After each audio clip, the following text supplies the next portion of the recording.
6 months had passed as a day on the jungle world. Sora stood on the observation deck of the newly established Galactic Cooperation Station, watching as a Viraki diplomatic shuttle docked at the main port.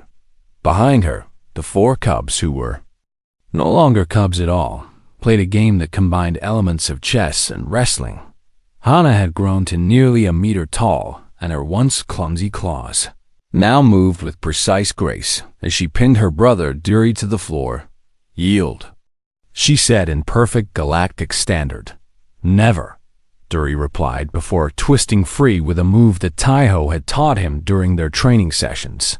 Bile and Nuri watched from the sidelines, calling out advice and commentary in a mixture of Viraki clicks and human words. "They have come far," Barkamen observed as she joined Sora at the window. "Further than anyone believed possible." Sora agreed the past 6 months had been the most challenging of her career. Command had tried to have her arrested, but Krixvar's announcement had changed everything. The Viraki leader had broadcast a message across every frequency declaring that Commander Yun Sora was under her personal protection and that any attack on the human or her charges would be considered an act of war against the Third Moon Clan. Other clans had responded with outrage, but also with curiosity. Within weeks, a steady stream of Viraki visitors began arriving at the border station, requesting permission to observe the experiment. What they found amazed them. The four cubs had developed in ways that defied every assumption about Viraki nature. They still possessed their hunting instincts and physical prowess, but they had learned to direct those abilities toward constructive purposes. Hana had become something like a big sister to the younger crew members, and she patrolled the station's corridors at night, protecting sleeping humans from imaginary threats. Bile had joined the engineering team, and her ability to reach difficult spaces and manipulate delicate components made her invaluable for maintenance work. Duri had discovered a talent for medicine and spent hours in the medical bay learning to use his precise claws for surgery rather than violence. Nuri, the smallest and shyest of the four, had become a translator working with Himen to bridge the gap between human and Viraki communication. "The delegation is docking now," Minje announced over the comm. "Commander, you are requested in the reception area." Sora straightened her uniform and turned to address the young Viraki. "Hana, you are with me, and the rest of you stay here and behave." "We always behave," Bile protested. "You reprogrammed the food dispensers to only serve raw meat last week." Sora reminded her. "That was a joke," Bile said with what was unmistakably a grin. Sora shook her head, but could not hide her smile as she and Hana made their way to the reception area. The Viraki delegation consisted of 12 clan leaders, representing factions from across their territory. Krixvar stood at their head, her scarred carapace gleaming under the station lights. "Commander Yun," she said formally, "we have come to witness the results of your experiment and to discuss its implications for our future. You are welcome here." Sora replied with equal formality. As always, the tour that followed covered every aspect of the station's operations. The Viraki leaders watched in silence as Hana demonstrated her patrol techniques and Bile showed off her engineering work. They observed Duri assisting in the medical bay and listened as Nori translated complex concepts between species with ease. By the end of the day, even the most skeptical clan leaders seemed shaken by what they had seen. This should not be possible, one of them muttered as they gathered in the main conference room. "And yet it is," Krixvar replied. "I have watched these cubs grow for 6 months, and I tell you that everything we believed about our nature may have been wrong." "You suggest we abandon 10,000 generations of tradition?" Another leader demanded. "I suggest we question whether those traditions serve us." Krixvar countered. "How many of our young have we sacrificed to maintain the purity of weakness? How many potential allies have we destroyed because we could not see past our own fear?" The room erupted in argument, and Sora waited patiently until the noise died down. May I speak? She asked. The clan leaders turned to her with varying degrees of hostility and curiosity. You are prey. One of them said, Why should we listen to you? Hana stepped forward with a low growl. She is not prey, and she is my mother. The statement landed like a bomb in the quiet room. Sora felt tears prick her eyes, but kept her composure. I am not Viraki, she said carefully, but I have raised this young one as my own, and I have learned something from the experience. And what is that? Krixvar asked. That nature is not destiny. Sora replied, the Viraki were shaped by evolution to be hunters, but evolution responds to environment. She gestured at Hana, who stood proud and tall beside her. Change the environment and you change what survival requires, and eventually you change the species itself. You propose we abandon hunting? A clan leader asked incredulously. I propose you expand the definition. Sora said, hunting requires patience and strategy and precision, and those skills can be applied to more than just killing. She paused. What if Viraki hunters became seekers instead? What if you use your abilities to find lost ships and rescue stranded travelers and protect worlds that cannot protect themselves? Become guardians rather than predators. Krixvar murmured, echoing their conversation from months ago. Exactly, Sora confirmed. The clan leaders exchanged glances, and Sora could see the conflict playing out across their alien faces. Finally, the oldest among them stood and approached Hana with slow, deliberate steps. Child, he said, do you truly consider this human your mother? Hana did not hesitate. She found me when I was dying, and she saved me when her own kind wanted me dead. She looked at Sora with obvious affection. She taught me that strength means protecting others, not destroying them. The old Viraki studied her for a long moment, then turned to face his fellow leaders. I have lived for 300 years and I have killed more than any of you, he said slowly, but I have never raised a child who looked at me the way this one looks at her human mother. He turned to Krixvar. I support your proposal and I pledge my clan to this new path. One by one, the other leaders stepped forward to make similar pledges. Within the hour, the Viraki had committed to the most significant change in their society's history. As the delegation prepared to depart, Krixvar pulled Sora aside. You have accomplished something extraordinary, she said. A single human with 4 abandoned cubs has reshaped the future of an entire species. I just did what felt right, Sora replied. That is what makes you remarkable, Krixvar said. You followed your instincts when logic and fear told you to do otherwise. She paused. My people will remember you, Commander Yun Sora, and we will tell stories of the human who removed her helmet and changed everything. Sora smiled and watched as the Viraki ships departed, carrying news that would spread across the galaxy.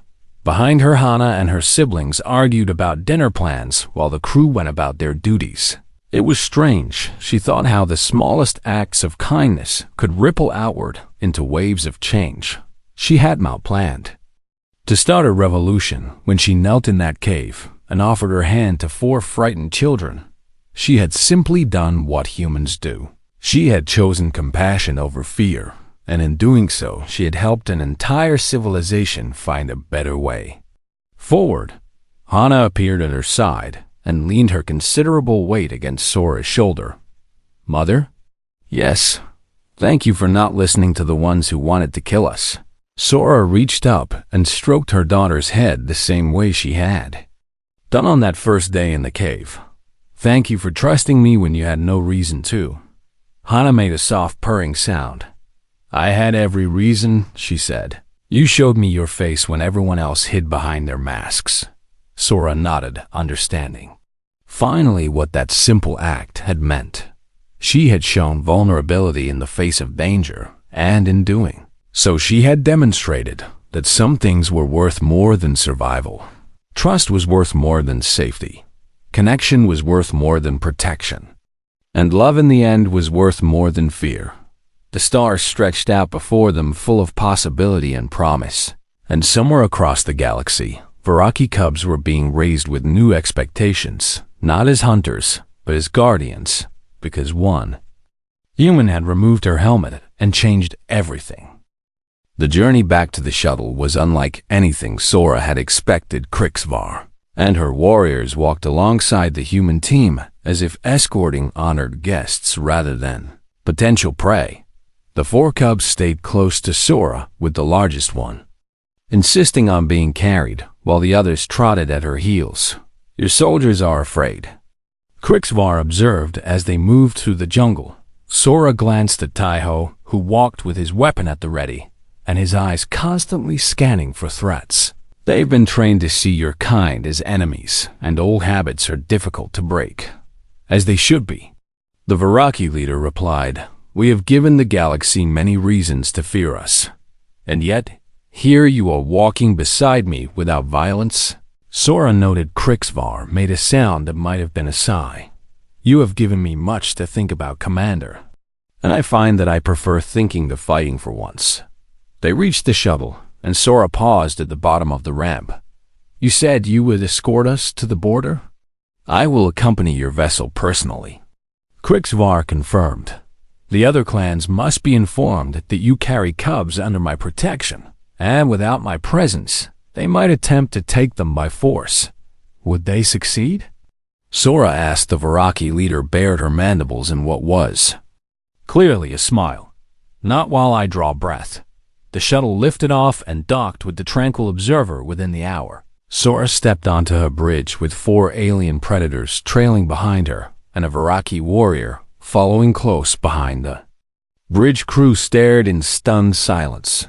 "Commander," Navigation Officer Showman J managed to say, "You brought them aboard?"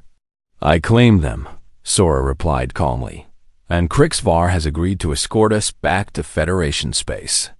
The Viraki ship will travel alongside yours."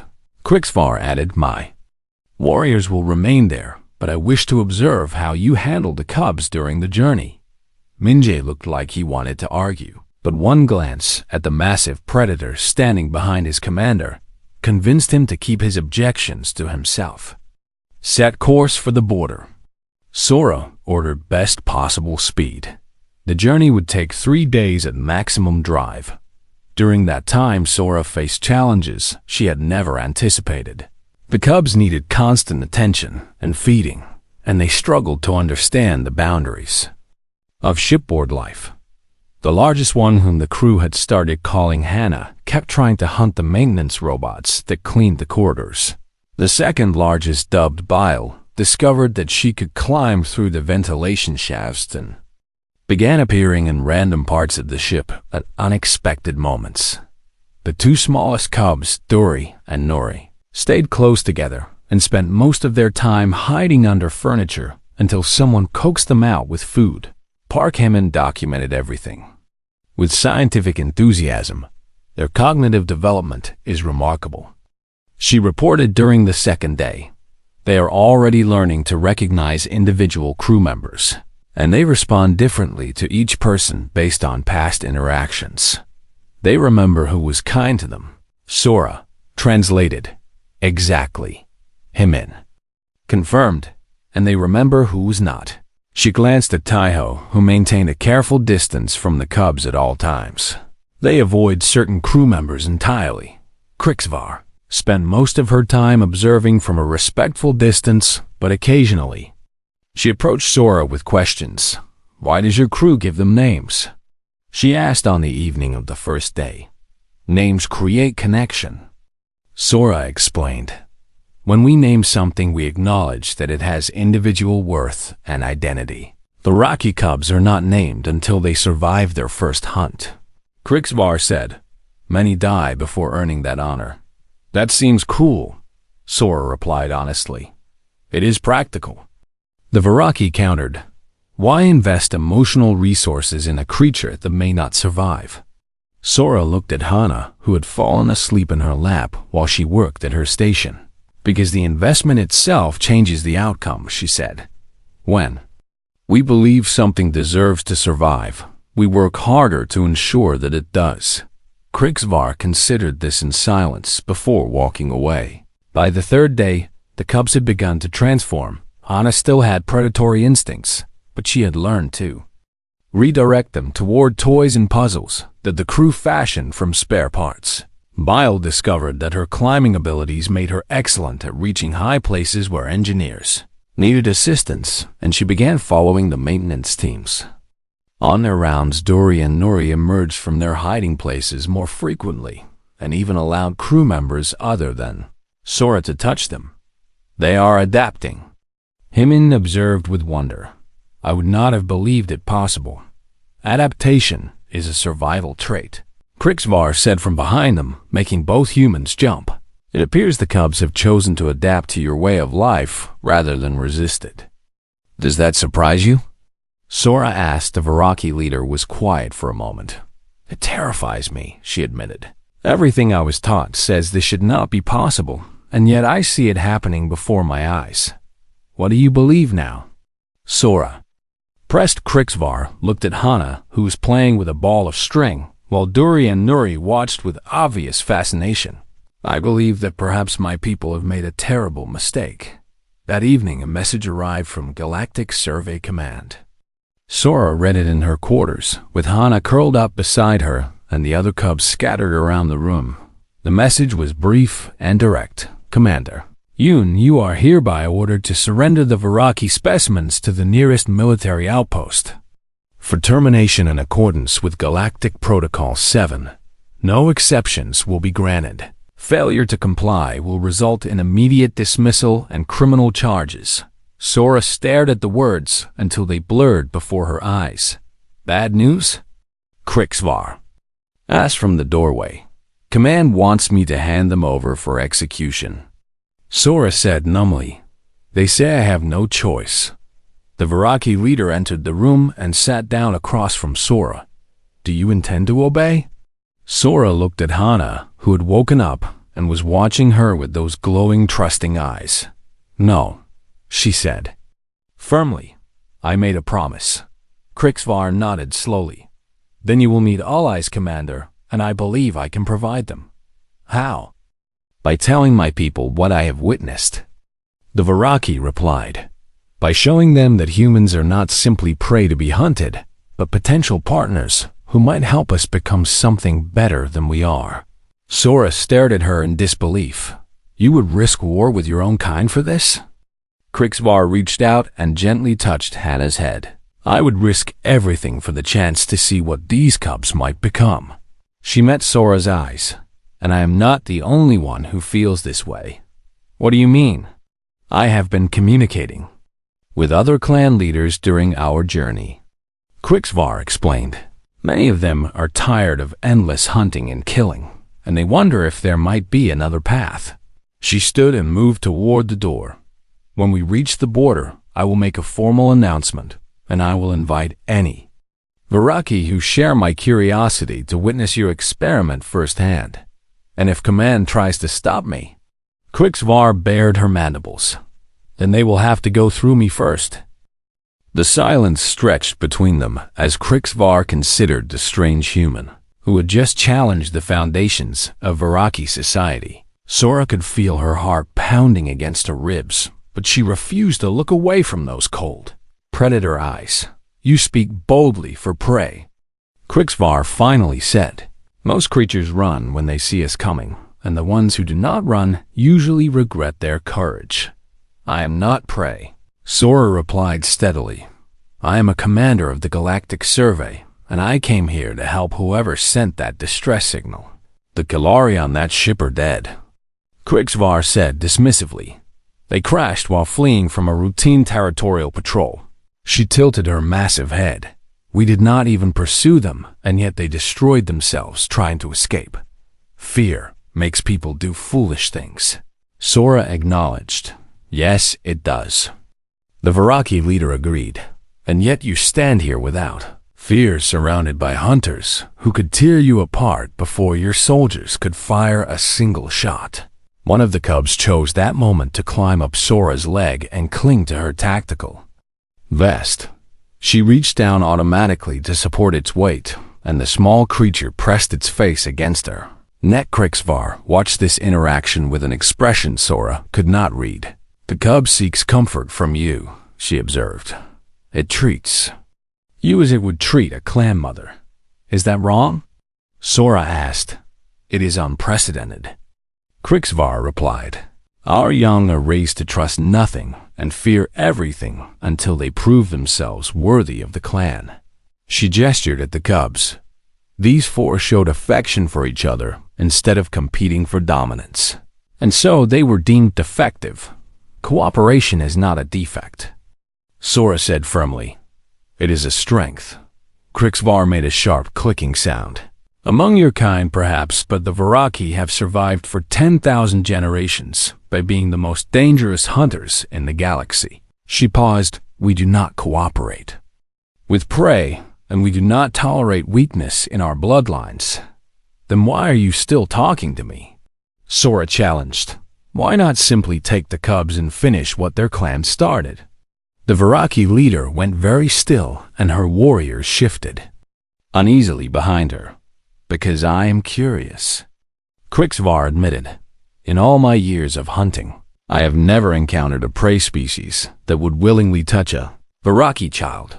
She stepped closer, and Sora fought the urge to retreat. "You removed your protective shell and approached them with open hands despite knowing what we are and what we do. They needed help."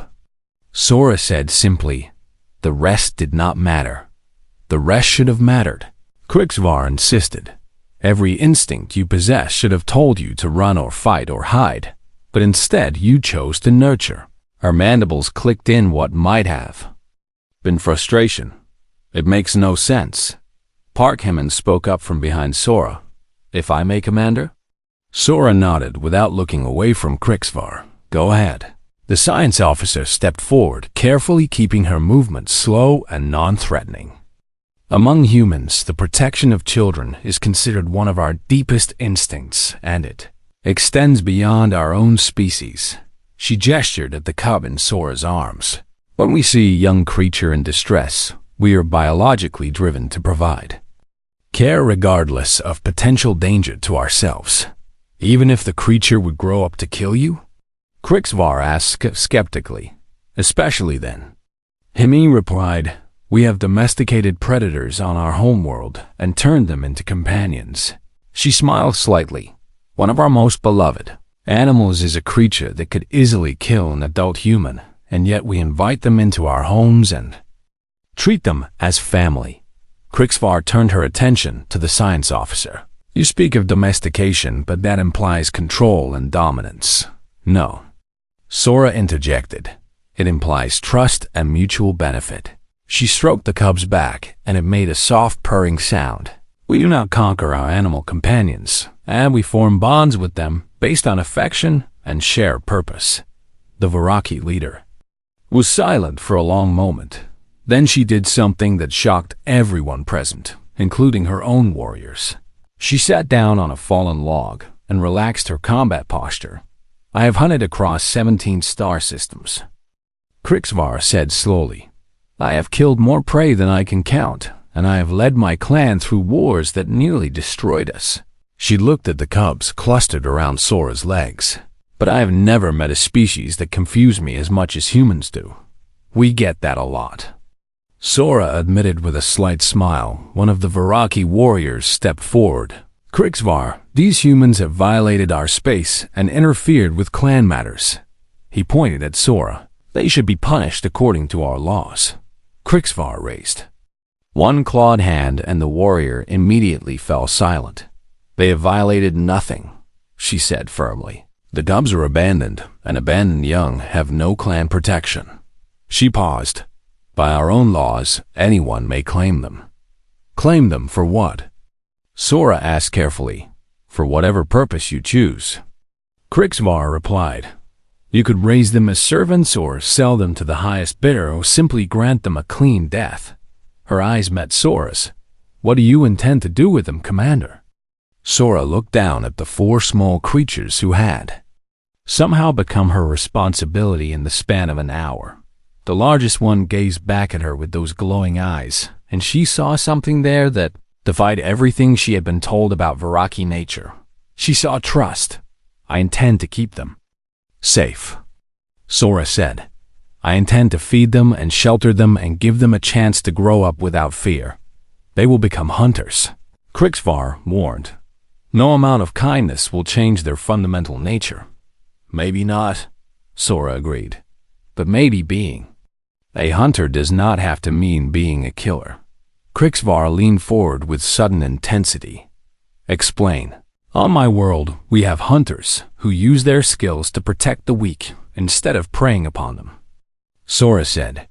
They track criminals and find lost children and guard communities that cannot defend themselves. She lifted the cub in her arms slightly. What if these four could become something like that? Protectors? Krixvar asked, as if testing the word guardians. Sora corrected. Raised with compassion instead of cruelty, and trained to use their strength in service of others rather than for personal gain. The Viraki leader sat back and her warriors exchanged confused glances.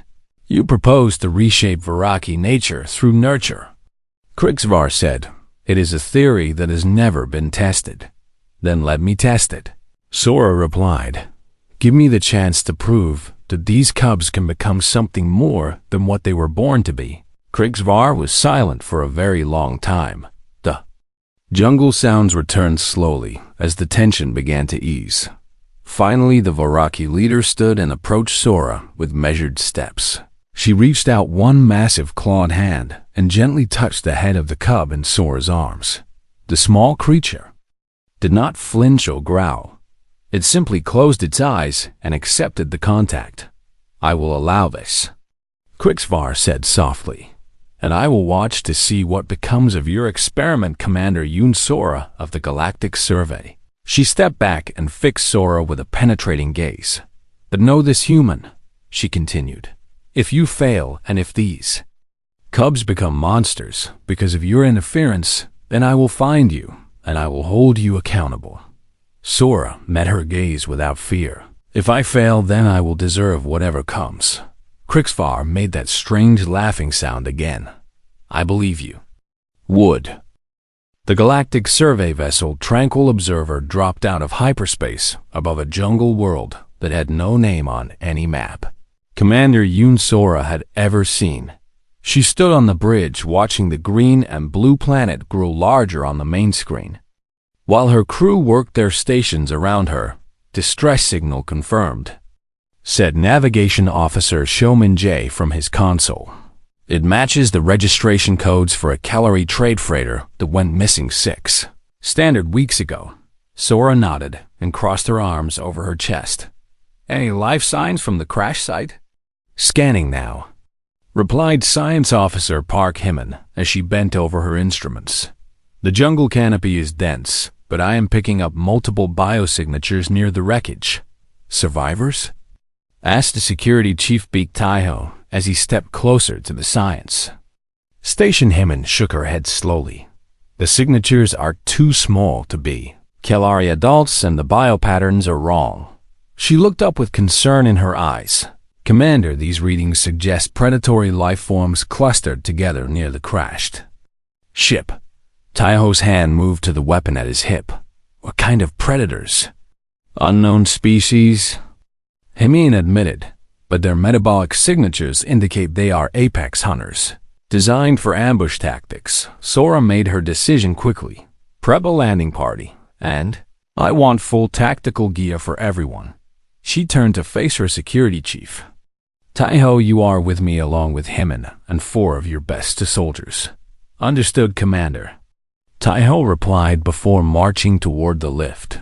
20 minutes later, the shuttle descended through thick clouds and landed in a small clearing about half a kilometer from the crash site. Sora was first down the ramp with her helmet sealed, and her scanner in hand. The jungle surrounded them like a living wall of green, with massive trees stretching toward the sky and vines hanging down like curtains. Strange calls echoed through the canopy, and the air was thick with moisture that fogged the edges of her visor. This way, Hyman said as she consulted her portable scanner. The crash site is northeast. and the life signs are clustered in what appears to be a natural cave formation near the wreckage. The team moved through the jungle in a careful formation with Taiho on point and 2 soldiers guarding the rear. Every shadow seemed to hide potential threats, and Sora found herself grateful for the training that kept her breathing steady. They found the freighter after 15 minutes of hiking. The ship had torn a massive scar through the jungle before coming to rest against a rocky hillside. Its hull was cracked open like an egg, and scorch marks covered what remained of the engines. "No survivors?" Taiho reported after a quick sweep of the interior. "Looks like the crew died on impact." Sora nodded grimly. "And the life signs, Hemin?" The science officer pointed toward a dark opening in the hillside about 30 meters from the wreck. "In there, Commander." They approached the cave mouth with weapons raised, and Taiho activated his helmet light to pierce the darkness within. Thermal imaging shows 4 small creatures huddled against the back wall, he reported.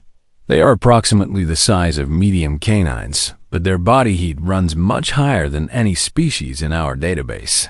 "Can you identify them?" Sora asked. Taiho went silent for a long moment before his voice came through the "Come with a hard edge." "Commander, I am running the biosignature against known species profiles." He paused again. "We have a match. Report." Sora ordered. "They are Varaki cubs," Taiho said, and his words hung in the air like a death sentence. Behind her, Sora heard one of the soldiers curse under his breath. Every spacefarer knew about the Varaki. They were apex predators who had evolved to hunt intelligent prey across multiple star systems. Adult Varaki stood over 2 meters tall, with 4 arms ending in razor-sharp claws and mandibles that could shear through standard body armor. They had slaughtered colony populations and destroyed military outposts with casual brutality. 47 systems had standing kill-on-sight orders for any Varaki found outside their designated territory. "Protocol is clear, Commander," Taiho said as he raised his weapon. "We terminate them now before they can mature." "Wait," Himin interjected. "These are juveniles, and they pose no immediate threat in their current state. They will grow," Taiho countered. "In 6 months, they will be large enough to kill any one of us, and in a year, they will be fully grown hunters." Sora stepped past both of them and moved closer to the cave entrance. Her helmet display showed 4 small heat signatures pressed together in the darkness. They were not moving, except for a subtle trembling that her sensors barely detected. "They are scared," she said quietly. "They are predators." Taiho replied, "Fear does not change what they are." Sora activated her external audio receivers, and the sounds from inside the cave filled her helmet. She heard rapid breathing and small scratching sounds as the creatures shifted against the stone. Then she heard something else, a high keening noise that rose and fell in a pattern her translator could not process. But Sora did not need a translation. She had heard that sound before in hospitals and refugee camps and the aftermath of disasters. It was the sound of a child crying for parents who would never come. "Commander," Taiho pressed, "we need to follow protocol. Lower your weapons," Sora ordered. "With respect, Commander, that is not advisable." The security chief replied. Sora turned to face him. "I said lower your weapons, and that is not a request." The steel in her voice made the soldiers hesitate, but Taiho held his position for a long moment before finally dropping his rifle to a ready position. Sora reached up and released the seals on her helmet. "Commander, no," Himin shouted. "The atmosphere could be toxic, and we have not completed full testing. Initial scans showed breathable air." Sora replied as she lifted the helmet from her head. "Sometimes you have to show them you are not a threat." The jungle air hit her face, warm and heavy with unfamiliar scents.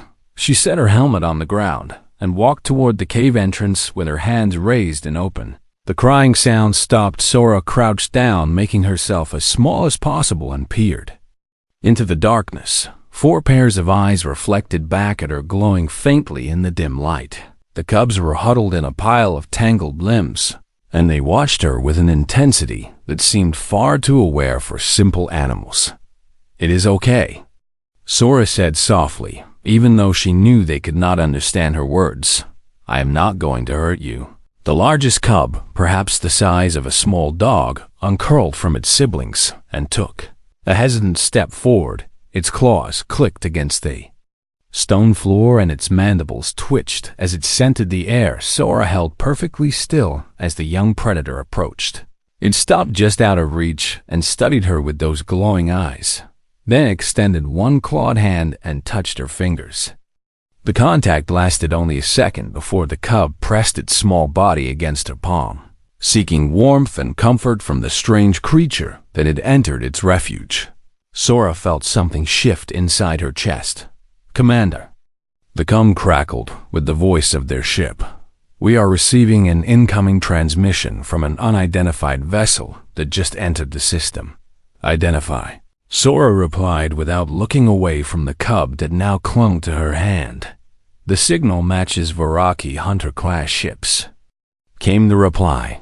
"They are demanding to know why we are in their territory." Sora closed her eyes and felt the small creature trembling against her skin. The situation had just become far more complicated. The largest cub refused to let go of Sora's hand, even as she tried to process the news from her ship. "How long until the Varaki vessel reaches our position?" she asked through the com. "At current speed, they will achieve orbit in approximately 40 minutes. Navigation Officer Minjay replied. "Commander, what are your orders?" Sora looked down at the small predator clinging to her fingers. Its siblings had emerged from the shadows and now stood in a nervous cluster watching her with those strange, glowing eyes. "Tell them we received a distress signal from a crashed freighter and we are conducting a standard search and rescue operation," Sora said. "Nothing more." "Understood, Commander," Minjay replied before the channel went silent. Security Chief Beak Taiho stepped closer with his weapon still at the ready position. "Commander, we need to leave now and we cannot take those creatures with us. I am not leaving them here to die," Sora replied. "They are Varaki," Taiho said with barely contained frustration. "Their species has killed thousands of innocent people across the galaxy. These four have not killed anyone," Sora countered. "They are children, Taiho, and scared." "Children at that." Science Officer Park Hyman knelt down beside Sora and studied the cubs with professional interest. "I have never seen juvenile Varaki before," she admitted. "No one has, because every encounter with their species ends in violence before any young are observed. There is a reason for that," Taiho said darkly. Sora ignored him and gently coaxed the largest cub to release her hand. "We need to get them out of this cave and somewhere safe before the adult Varaki arrive." "You mean to take them aboard the ship?" Hyman asked with surprise. "I mean to keep them alive long enough to figure out what happened here," Sora replied. "These cubs did not crash that freighter, and they did not kill its crew." She stood slowly, and the cubs tracked her movement with their eyes. The largest one made a soft chirping sound, and the others responded in kind. "They are communicating," Hyman noted as she activated her scanner. "The vocalizations follow a pattern that suggests rudimentary language development." "They are pack hunters," Taiho said. "Coordination is part of their predatory instinct. Or they are social creatures capable of complex communication," Hyman countered. "We cannot know without proper study." Sora reached into her supply pack and pulled out an emergency ration bar. She broke off a small piece and held it out to the largest cub. The creature sniffed the offering with its mandibles, twitching before snatching the food from her palm and devouring it in one bite. Within seconds, the other three cubs were crowding around her legs, begging for their share. "They are starving," Sora said as she distributed more food among them. "How long have they been alone in this cave?" Hyman checked her scanner. "Based on the decomposition rate of organic matter in the wreckage, I would estimate the crash occurred between 2 and 3 weeks ago." "They survived 3 weeks alone as juveniles?" Taiho asked with reluctant surprise. Viraki cubs are born with survival instincts intact, Hyman explained, but they still require parental care for nutrition and protection during their first year of life. Sora watched as the cubs finished the ration bars and began sniffing at her pack for more. So they found shelter but could not hunt effectively on their own. They would have died within another week at most. Hyman confirmed. The largest cub looked up at Sora and made that keening sound again. Without thinking, she reached down and stroked the top of its head. The creature went still under her touch and then pressed into her palm the way a cat might seek affection from its owner. "Commander." One of the soldiers called out, "Movement on the perimeter." Taiho spun toward the jungle with his weapon raised. "Report. 3 contacts descending from the sky." The soldier replied, "They are coming in fast." Sora looked up through a gap in the canopy and saw dark shapes dropping toward the clearing near the crashed freighter. The Viraki did not wait for orbit. She realized they sent a hunting party ahead. "We need to fall back to the shuttle now," Taiho ordered, "and leave the cubs." Hyman asked. "We do not have a choice," the security chief replied. "There is always a choice," Sora said firmly. "Establish a defensive perimeter around the cave entrance, but do not fire unless I give the order." "Commander, that is suicide," Taiho protested. "Those are my orders," Sora repeated. "Now move." The soldiers took up positions among the rocks and vegetation while Sora remained standing in front of the cave with the 4 cubs clustered around her feet. Through the trees, she could see the Viraki warriors approaching. They moved with terrifying grace despite their massive size and their claws left deep gouges in the tree trunks they used for purchase. The lead warrior was a scarred female with patterns etched into her carapace that marked her as a clan leader. She stopped at the edge of the clearing and surveyed the scene with cold, calculating eyes. "Human," she said in heavily accented Galactic standard. "You stand in Viraki territory. I stand on an uncharted world responding to a distress signal." Sora replied as calmly as she could manage. "We meant no intrusion." The Viraki female tilted her head and her mandibles clicked in what might have been amusement. "You removed your protective covering," she observed. "Either you are very brave or very foolish. Maybe both." Sora admitted. The warrior took a step forward and her companions flanked her on either side. "We detected your vessel scanning this location, and we know you found something near the wreckage." Her eyes locked onto the cubs at Sora's feet. "Return what you have taken." Sora felt the largest cub press against her leg. "I have not taken anything that was not already abandoned." The Viraki female went very still. "You know what those creatures are?" "I know they are children," Sora replied. "And I know they have been alone and starving for weeks. They are rejected," the warrior said, cast out by their own blood for displaying weakness.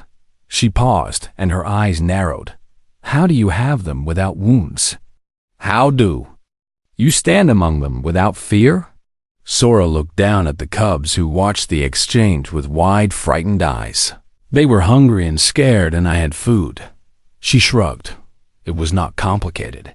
The Viraki female made a sound that the translator struggled to interpret. Then she did something that made Sora's heart stop. She laughed. "You are a strange creature, human." The warrior said, "I am called Krixvar, and I lead the hunters of the Third Moon Clan. Commander Yun Sora of the Galactic Survey Vessel Tranquil Observer." Sora replied. Krixvar stepped closer, and her warriors tensed but did not advance. "You have touched our young without armor, without weapons, without fear." She studied Sora with an intensity that felt almost painful. "No prey species has ever done this. Maybe that is because no one ever tried," Sora said. The Viraki leader was silent for a long moment. Then she turned to her warriors and spoke in rapid clicks and growls that the translator could not process. When she faced Sora again, her expression had changed in some subtle way. "These cubs were placed here deliberately," Krixvar said. Their clan mother left them to die because they showed attachment to each other rather than competition. She gestured at the way the cubs huddled together. Such behavior is considered defective among our kind. Sora felt cold, anger rising in her chest. You abandon children for caring about each other? We call weakness to preserve strength. Krixmar replied, It is our way. Then your way is wrong. Sora said, without thinking. The jungle went silent as every Viraki present turned to stare at her. Taio's voice came through her earpiece, urgent and afraid. Commander, please stop talking. But Sora held her ground and met Krixvar's gaze without flinching. The Viraki leader studied her for what felt like an eternity. Then she made that strange laughing sound again. Perhaps, she said, perhaps it is.